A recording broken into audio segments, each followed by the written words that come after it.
inihahandog ng NSTP Diliman Office. SIKHAY LINKOD IV, an online volunteerism fair.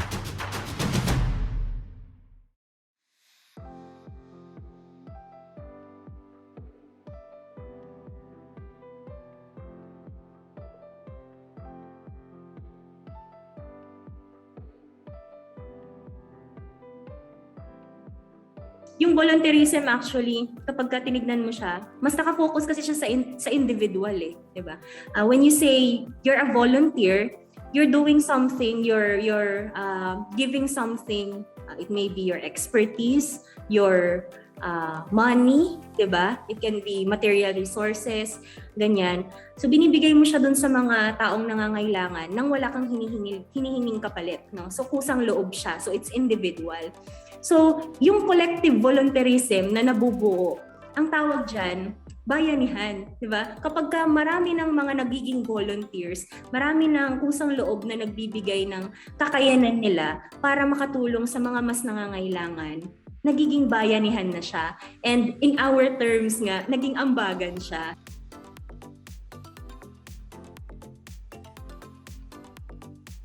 So I know what volunteerism is when you live in a community. So when I speak of volunteerism, hindi siya concept. It's a decision from the word volunta, voluntary. Sabihin, volunta is a Latin word for will. And will is the source of freedom and choice. So when you would like to help, choice, freedom, these are the basis of helping and serving. You want to serve, make a decision.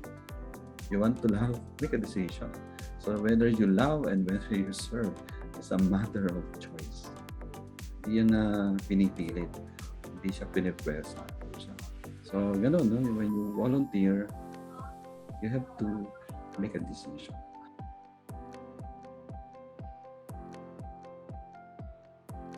For me as an individual, it's looking at yourself and asking yourself what you can do. What skills and capacity do I have, and where is it needed? And having the courage to approach that community or that place to offer and contribute what you can, so that you can help also in any ways that you can to alleviate yung situation. Engaged and active citizens can do a lot in shaping the better normal. So volunteering is one way for you to get involved and help shape the reality that you are operating in at the moment. Our volunteers say this, along the way, you actually eventually find something interesting about yourself. Parang ganon. So it works both ways. It benefits you and it benefits also the community that you're part of.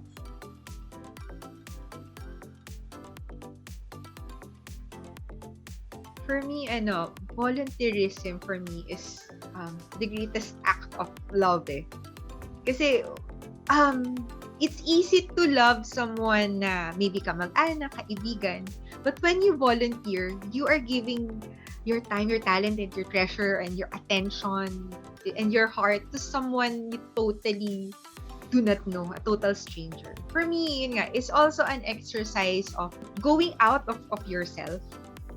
And in that way, you get to know yourself more. Eh? That's the irony of it. You get out of yourself to reach out to other people, but in that way, you get to know yourself more.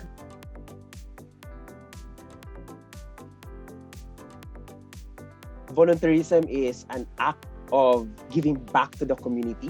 Ang pagbibigay ng tulong sa mga kapwa natin na nangangailangan without necessarily having something in return. So these are like act of kindness. So ito yung volunteerismo para sa akin. Mahalaga ang volunteerismo dahil tayo ay volunteers are like sparks of changes in the community. Tayo ang nagsisimula ng pagbabago kapag wala na tayong pagbabago nakikita sa ating community. So importanteng mag-volunteer ka, importanteng nandyan ka, tumulong ka sa kapwa. Kasi kapag nakikita mong wala nang mga tumutulong sa iba, baka ikaw yung sagot para makapagbigay ng tulong sa mga kapwa natin.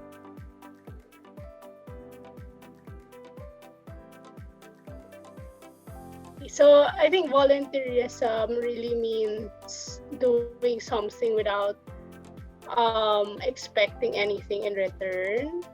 So we volunteer because we have a calling or we want to make a difference, and we don't think about earning from that. Giving service for free without being part of that capitalist society without getting money in return is really important to make lives better for specific people, the marginalized groups, and also animals.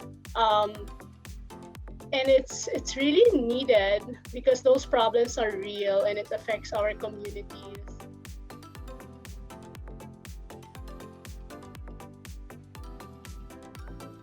Volunteerism kailangan talaga nandoon yung heart mo kasi hindi po pwede kasi minsan yung pag magvo-volunteer ka. Yung iba kasi nagvo-volunteer kasi lalo na sa search and rescue K9 kasi parang prestige yung dating sa kanila na wow, search and rescue ako ng may K9, pero hindi dapat ganoon kasi dapat yung puso mo talaga at yung dedication mo nandoon. Kasi pagdating nyo sa field, yung buhay mo at saka yung buhay ng victim nakataya din yun. So halimbawa, yung kasama mo, nagtitiwala siya sa'yo na hindi siya mapapahamak kasi ikaw yung kasama niya. So ikaw din ganun.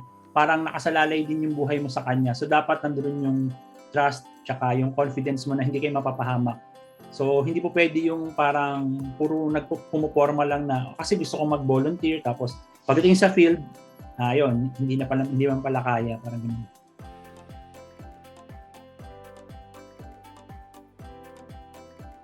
For me, volunteerism is something very personal kasi for me. So volunteerism is something that helps you improve and empathize as well to the community that you are helping. It's really something like an eye opener for me. It was it's like a personal experience extending to the communities that we help as well. But of course, yung help na binibigay through volunteering is really about also the intent and the need. So, syempre, when you help, there should be a need that you are addressing.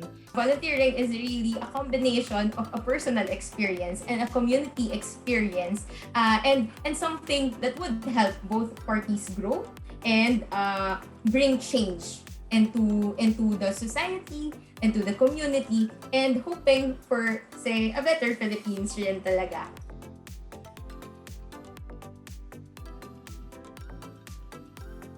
Si volunteerism, I think, number one, it should be parang bukal sa loob.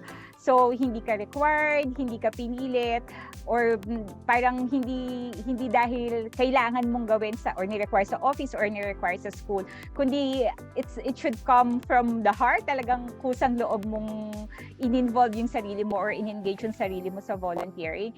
And then, dapat wala siyang kapalit.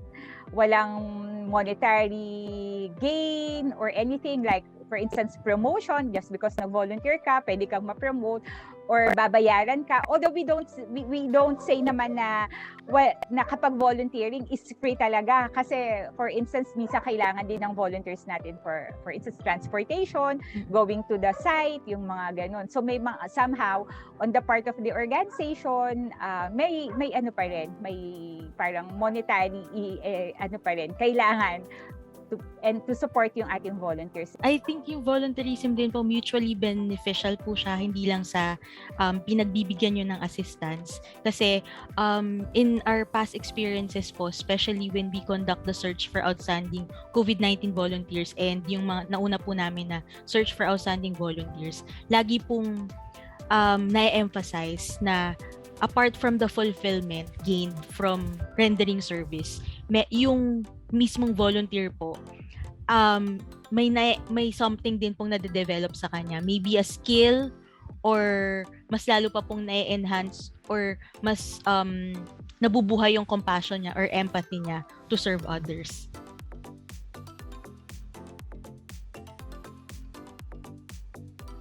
So, volunteerism sa konteksto or sa experiences ng Pahinungod, ito ay really serving without expecting anything in return, because you serve because there are people in need and because there's a desire in you to really reach out to other people. Siguro yung sa paano pinapakahulugan yung volunteerism sa ugnayan ng Pahinungod, siguro gamitin ko yung 3 case na in-identify din mismo ng Pahinungod volunteers dati. So ang pagpapahinungod, pag-volunteer sa Pahinungod ay isang tinitingnan na isang tungkulin ng isang scholar ng bayan na ginagawa ng kusa, kusa at walang kapalit para sa kagalingan at kaginawaan ng kanyang kapwa. So yun yung 3 K, kusa, walang kapalit at para sa kapwa.